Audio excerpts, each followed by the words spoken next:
वो जो दिनकर महाकवि हुआ ना, तो उसने एक कविता लिखी है हिमालय के प्रति, सुनी होगी कभी? मैंने नहीं सुनाई, मैंने तो सुनाई है। हिमालय के प्रति एक कविता लिखी बसंत भाई कि हिमालय से कहते हैं कि तू बड़ा हमारा रक्षक बनता है और हमारी ये दुर्दशा हो रही है, ये विदेशियों ने आकर के हमारा कितना मान मर्दन किया है, हैं? और तुम चुपचाप खड़ा खड़ा देखता रहा। तो वो क्या कहते हैं ना कि वो युधिष्ठिर, अर्जुन, भीम ये सब कैलाश पर्वत पर तपश्चर्या करके हिमालय पर और ऊपर जा रहे थे स्वर्ग। तो इसने एप्लीकेशन भेजी, किसने?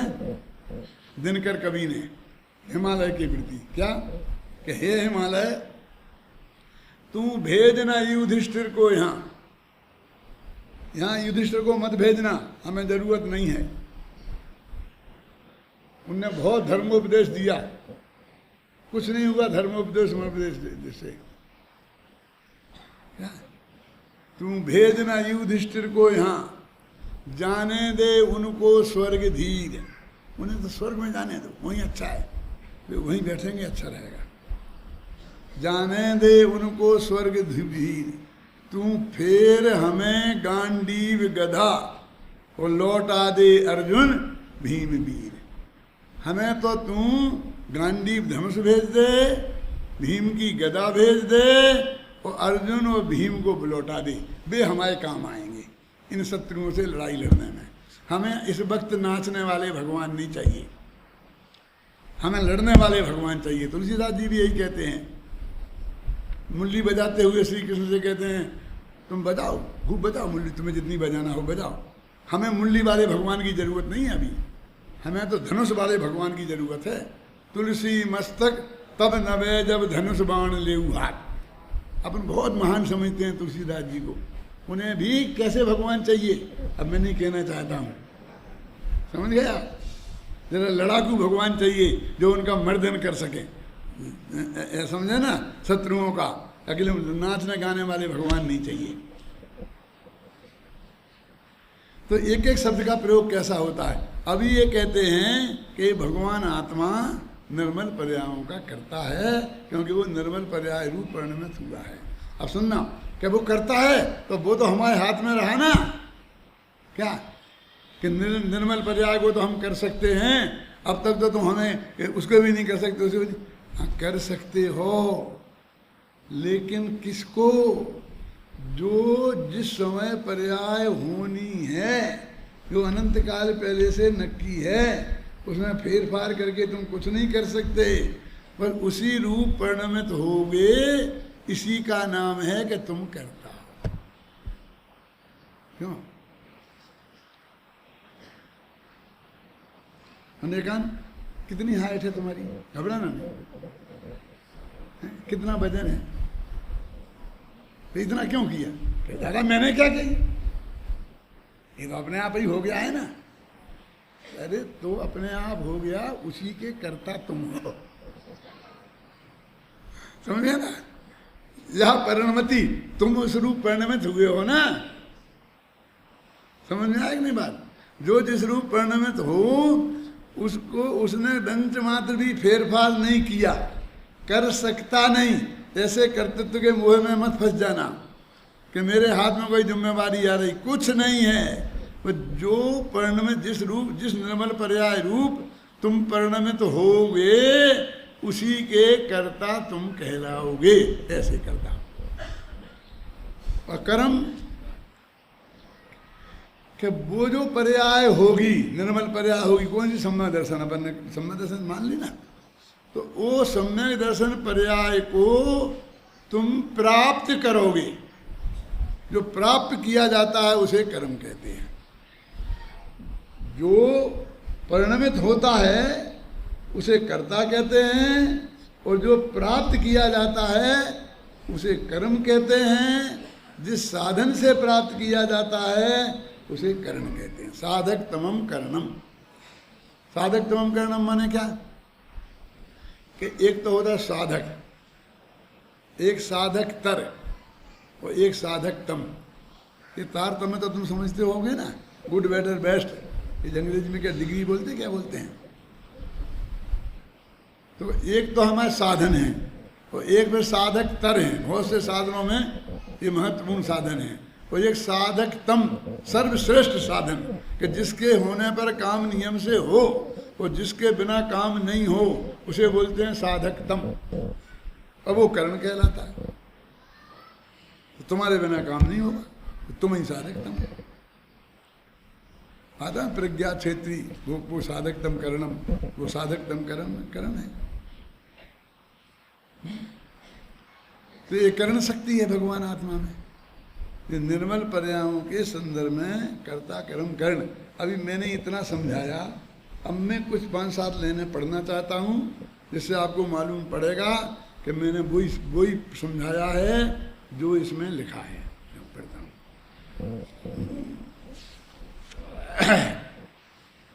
पेज समय सार का पेज नंबर 620 और इसमें भी होगा, पेज नंबर निकाल दो। इसमें है 444, है ना।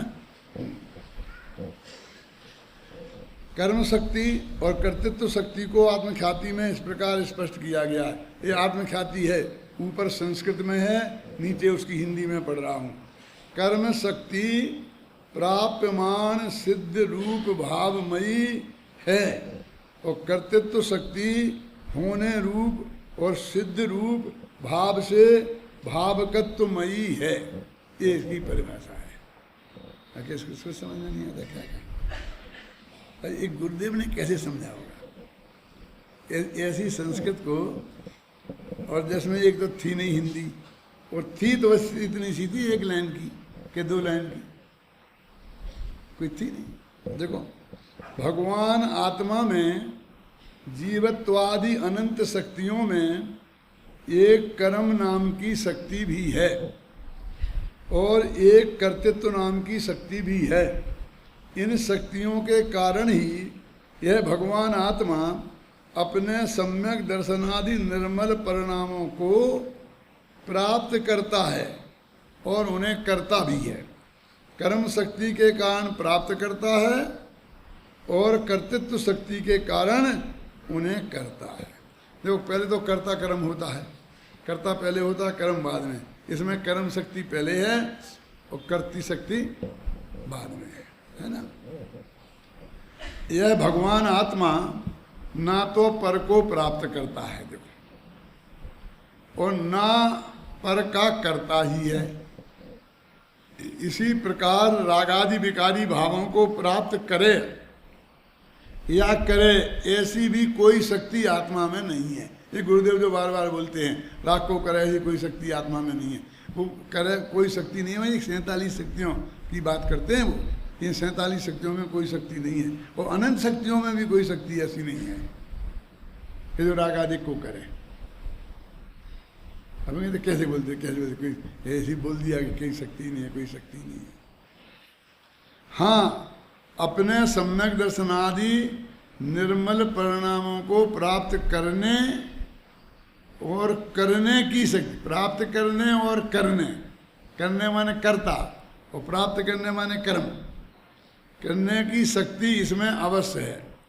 निर्मल परिणामों को करने की शक्ति का नाम कर्तृत्व शक्ति है और इन्हें प्राप्त करने की शक्ति का नाम कर्म शक्ति है। तात्पर्य यह है कि अपने निर्मल परिणामों को करने या प्राप्त करने के लिए इस भगवान आत्मा को पर की ओर झांकने की कोई आवश्यकता नहीं है।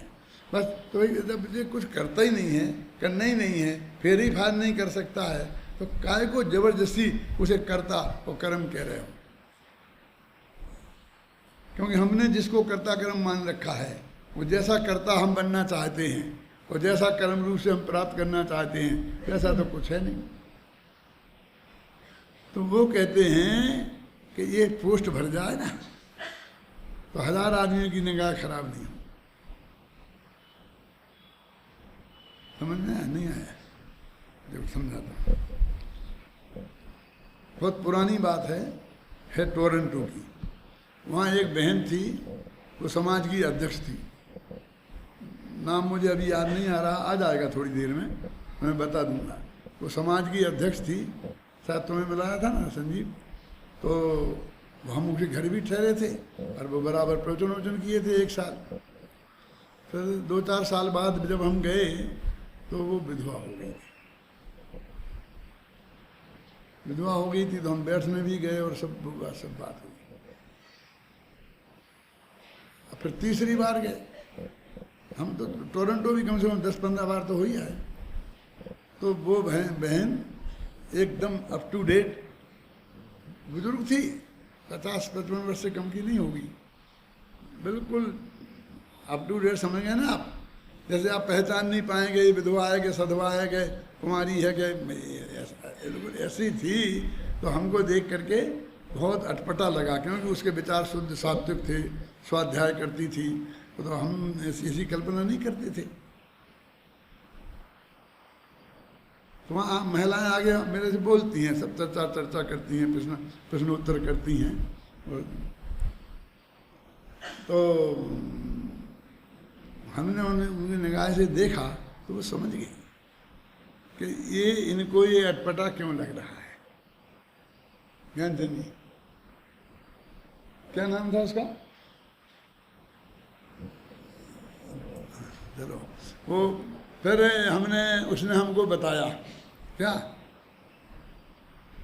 कि दादा यहाँ पर ऐसा रिवाज है कि यदि हम ऐसे रहें जैसे विधवा जैसे, तो सब लोग ये समझते हैं कि ये खाली है। वो इस बात की निशानी होती है कि हमें योग्य पति चाहिए। तो 50 आदमी ऑफर देते हैं, सुबह से शाम तक ऑफर आते हैं, उन्हें मना करते करते परेशान हो जाए। और हम ऐसे रहें जैसे बिल्कुल हम पति हैं, सब ऐसा बिल्कुल, तो सब समझते हैं इंगेज है। वो तो इंगेज है, उसके इंगेज नहीं बोलते हैं, बस वो तो है, उसका मतलब पति है। तो कोई सब कोई छेड़ा, वो छेड़खानी शुरू हो जाती। बोलो क्या करें? अभी आप समझ सकते हो, कल्पना कर सकते हो? मतलब नहीं, अभी भी मिली थी मुझे, वो आई थी, क्योंकि वो करती थी वो बिजनेस काय का, ये मकानों की दलाली समझ लो, चाहे आड़त समझ लो। ये मकान बेचते हैं ना, एक दो बीच में जो बीच वाले होते हैं ना, हैं उसको क्या, रियल एस्टेट हैं, वो उस वक्त भी करती थी वो, जब वो पति थे उसके मौजूद। पति तो कहीं नौकरी करते थे और वो रियल एस्टेट का बिजनेस करती थी। अभी भी वो बिजनेस करती थी, बीच में भी बिजनेस करती थी। बोले मेरा काम ऐसा है कि सबसे मिलना पड़ता है, सबके पास जाना पड़ता है, सबको ऑफिस में बुलाना पड़ता है, हैं, और सबको ऐसा हो जाता है। अब आप सोचते हो कितनी परिस्थितियां बदल सकती हैं यहाँ हिंदुस्तान की और वहाँ की। और हम यदि वो हमें नहीं समझाए तो हम क्या समझते रहे कि क्या सर शौक चल रहा। अरे भाई ठीक है, अब तो थोड़े बहुत तो अपने हिंदुस्तान में भी रंगीन मंगीन साड़ी माड़ी पहनने लग गए हैं, हम, मुझे कोई ऑब्जेक्शन भी नहीं है, लेकिन तो भी उतना शौक से, उतना वैसे तो नहीं रहते ना एकदम अप टू डेट जैसे अपन कहें, तो भी सिंपलिसिटी तो होती है, होनी चाहिए कि नहीं अपने यहाँ अभी भी है? तो इस बात की निशानी है। तो कहते तुम्हें अभी यहाँ काय को बता रहे, तुम सुन रहे, भद्रा बहन उसका नाम है, अभी है जिंदा। क्या नाम है? भद्रा बहन। तो मैंने ये कहता हूं कि 50 कर्ता खड़े हो जाएंगे यहाँ भी, इसलिए कह दिया कि परद्रव्य कोई करता नहीं है तो कौन करेगा, कि स्वद्रव्य कर, ऐसे करता हो तुम। समझ जाए क्या? तुम ही करता हो कि हमें तुमने करता तो बना दिया, वो करने का अधिकार तो कुछ नहीं दिया, क्यों? तो हमें कुछ करने का अधिकार भी दो कि नहीं, वो तो जो अनंत काल समय पहले नक्की है, होगा तो वही, और उसी के तुम कर्ता कहलाओगे, हैं? तो ऐसा कर्ता क्यों बना रहे हमें? हम क्या ऐसा करता हमें नहीं बनना कि तुम्हारे बनने नहीं बनने से क्या होता है? वस्तु का स्वरूप ये है, क्योंकि तुम्हें चाहिए ना कोई करता होना चाहिए, कोई ना कोई करता होना चाहिए, कोई ना कोई करता होना चाहिए। जब तक कोई ना कोई करता नहीं होगा तब तक हमारी कर्ता की खोज चालू रहेगी। तो तुम्हें बता दिया कि ये करता है। हमारे गुरु जी पढ़ाते रहते थे, एडमिनिस्ट्रेशन भी वही करते थे। मक्खनलाल जी की बात कर रहा हूँ, गुरुदेव कांजी स्वामी की नहीं। तो जब भी कोई बात आती थी तो वहाँ की एक नियमावली थी अध्यात्म, तो हम सब वो नियमावली रखते थे और हम कहते इसमें तो ये नहीं लिखा, ये नियम नहीं है। ऐसा हम कानून बताते थे। उस वक्त भी वकील वकालत करते थे कि साहब ये नहीं लिखा है, इसमें ऐसा लिखा है, आप ऐसा नहीं कर सकते। तो वो गुस्से में आगे कहते थे हमको क्या टेसू बना के बैठा दिया है क्या? हमको टेसू जानते हो? उधर ऐसा होता है, वो एक कोई ऐसा बना देते हैं, ऐसा खिलौना सा, और वो दिवाली होली पे कहीं रखते हैं और वो बेचारा कुछ करता नहीं। जो जैसा खेत में बिजू का होता है ना, तो करता कुछ नहीं, खड़ा रहता है एक आदमी, और वो पक्षी समझते हैं कोई आदमी है खड़ा है। तो हमको क्या टेसू बना के बैठा दिया है? हमें पावर है, हम जो ऑर्डर निकाल देंगे ऑर्डर रजिस्टर में, क्या वो भी नियमावली के में नहीं होगा तो भी वो चलेगा। इसका ज्ञान उनने हमें तब कराया था। फिर हम भी जब मिडिल स्कूल के हेड मास्टर बन के गए 17 वर्ष की उम्र में, तो हम भी वहाँ टेसू बन के नहीं रहे। क्या समझ में आया कि नहीं? वो एक चीज कहीं जहाँ से सीखने को मिलती है वहाँ से सीखनी पड़ती है ना। तो यहाँ टेसू बना के बैठाया है, समझ लो आप कि आप करता हो, आपको करना कुछ नहीं है। आप कोई माल प्राप्त होगा, किसी दूसरे को प्राप्त नहीं होगा, लेकिन प्राप्त होने के लिए तुम्हें कुछ नहीं करना है, समझे ना? ये है तुम्हें स्करण हो, कोई साधन बाहर से तुम्हें नहीं जुटाना है। तो इस तरह ये 3 शक्तियाँ, कौन? कर्ती शक्ति, कर्म शक्ति और करण शक्ति, ये 3 शक्ति उस निर्मल पर्याय को करने के लिए बैठी है। तो हम क्या करें, कोई कैसी कोशिश करें कि कुछ नहीं करो भले आदमी, ये सबसे बड़ी कोशिश है। कि 3 से क्या होगा, 3 शक्तियों से? तो 3 कल बता देंगे, क्योंकि बाकी की 3 शक्तियाँ कल बात करेंगे। समय साध परमागम के परिशिष्ट में समागत 47 शक्तियों की चर्चा चल रही है, जिसमें करण शक्ति तक की चर्चा अपन कल कर चुके हैं। भाई भगवान आत्मा अपने निर्मल परिणमन का स्वयं करता है और उस निर्मल परिणमन को स्वयं ही प्राप्त करता है। और कोई समझे, क्योंकि लोक में कर्ता से करण पृथक होता है, कर्ता अलग होता है और करण अलग होता है।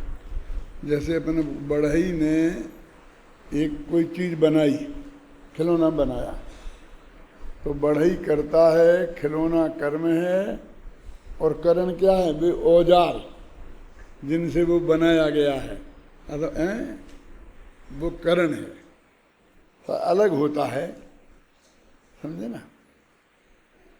जब तत्वार सूत्र में सर्वार सिद्धि आदि में ज्ञान के संबंध में ये विचार हुआ कि ज्ञान करता है, कर्म है कि करण है, कि क्रिया है, क्या है? समझना है आपने? कभी सोचा कि आपने ये ज्ञान जो शब्द है हम बोलते हैं ना, तो ज्ञान करता है कि कर्म है कि क्रिया है कि क्या बोला, तीसरा करण है। तो अपन के चारों में प्रयोग होता है।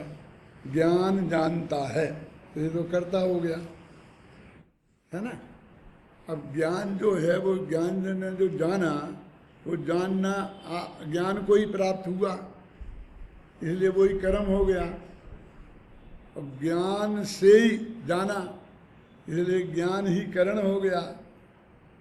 और ज्ञान एक क्रिया प्रमिति, मैंने ज्ञान, ये भी ज्ञान जो क्रिया हुई ना जानने की, उसे भी ज्ञान ही कहते हैं। और वहाँ सर्वार सिद्धि में कहा ना, कर्णाधारे चानट, कि करण और अधिकरण के प्रकरण में आनट प्रत्यय होता है। अब ये आप कहोगे जी आनट प्रत्यय क्या है? तो ज्ञान, ज्ञा धातु है ना, उसमें ज्ञान बन गया ना, तो ज्ञान में आन आ गया ना, तो ये आन कहाँ से आया? धातु तो ज्ञा थी। तो एक आनट नाम का प्रत्यय होता है, टाका लोप हो जाता है, उसमें से आन बचता है, तो वो ज्ञान है। तो कहते हैं ज्ञान में चानट प्रत्यय का प्रयोग कैसे होता है जानते नहीं? तो कहते हैं कि करण में और अधिकरण में,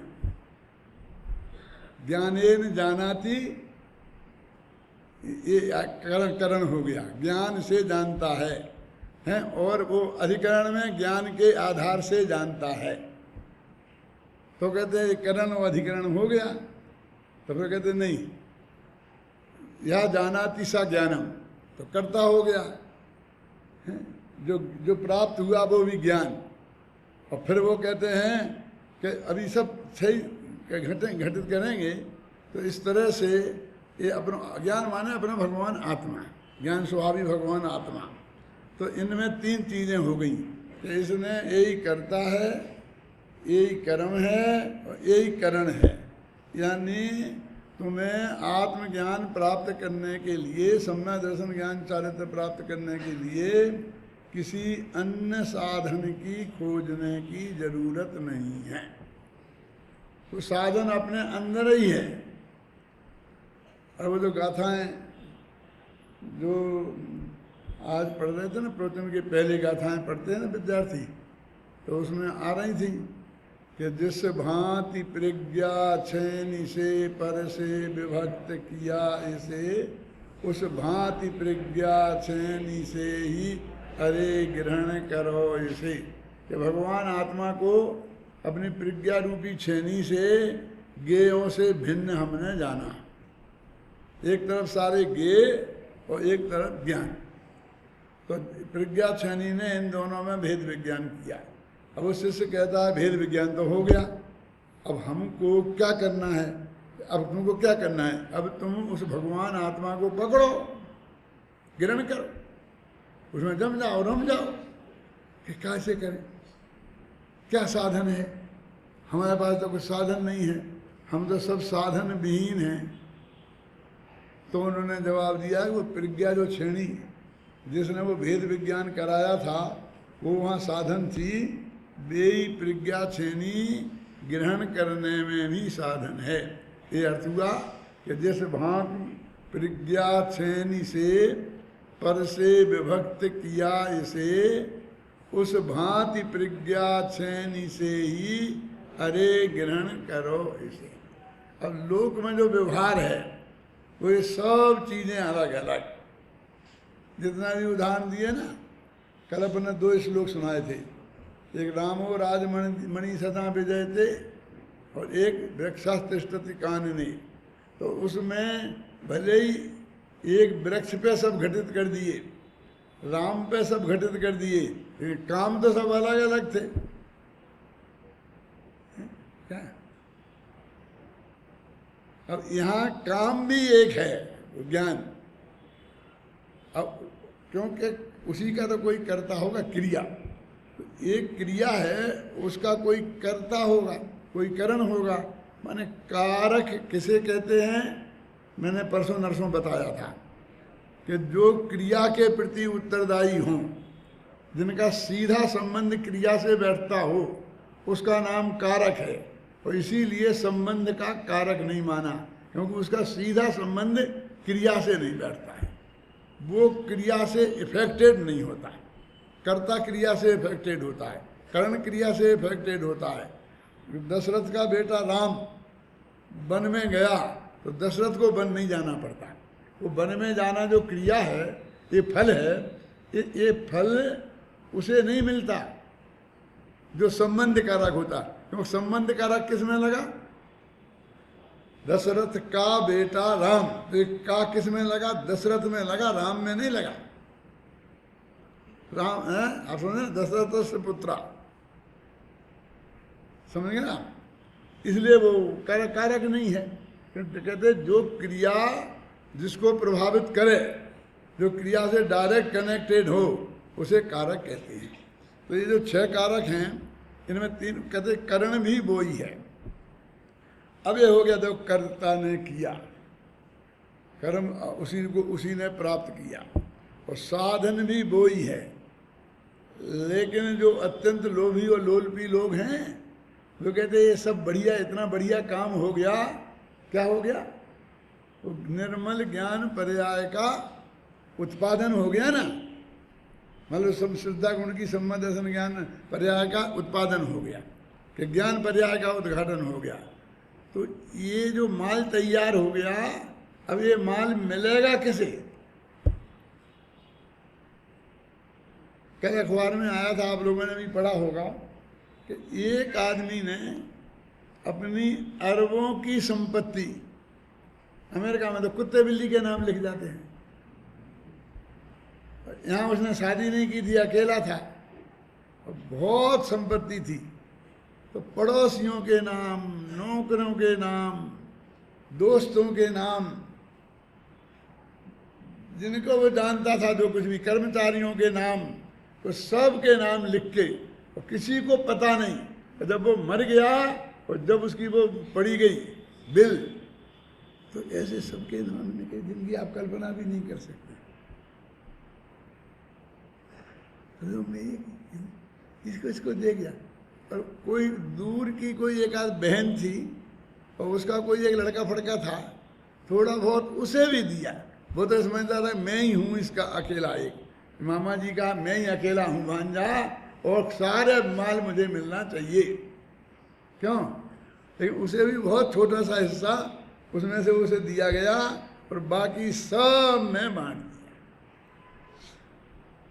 मैं ये बात इसलिए कहना चाहता हूँ कि वो संपत्ति है, अब उसे गारंटी छोड़ के तो जाना ही जाना है। तो 700 सिर का हो जाए, समझे ना, हम जिंदगी भर आधा पेट काट काट के ढंग का खाएंगे नहीं, पहनेंगे नहीं, ओढ़ेंगे नहीं, समझे ना, और जोड़ जोड़ के रखेंगे, और फिर उसे कहीं ना कहीं छोड़ के तो जाना ही है। अब जिनके कोई हैं उनको तो बहाना है कि भाई हम अपनों को ही तो दे के जा रहे हैं। अब जिनका अपना कोई है ही नहीं, और जैन धर्म से के हिसाब से तो कोई का कोई नहीं है, छोड़ के ही जाना है ना, मेरे कहने का मतलब। तो वो किसको मिले, ये समस्या है। अब उसने जिनको दिया हमें तकलीफ हो रही, क्यों? कि बिना परिचित लोगों को, ऐसे ही लोगों को दे दिया। अरे भाई, यदि वो उसके परिचित होते, रिश्तेदार होते, देते तो साहब ठीक था, उसे मुफ्त में मिल गया। नहीं, तुम समझते नहीं हो मुफ्त क्या होता है। देखो हम कैसे पागल हैं, जरा अपने पागलपन की निशानी बताता हूँ। एक आदमी एक अरबपति के पत्नी के गर्भ में आ गया, अब वो 9 महीने बाद पैदा हो गया। अब उसको अरबों की संपत्ति मुफ्त में मिल गई ना, उसने कोई अकल नहीं लगाई, कुछ नहीं, और वो सब करके मैं किसी को आज तक तकलीफ हुई?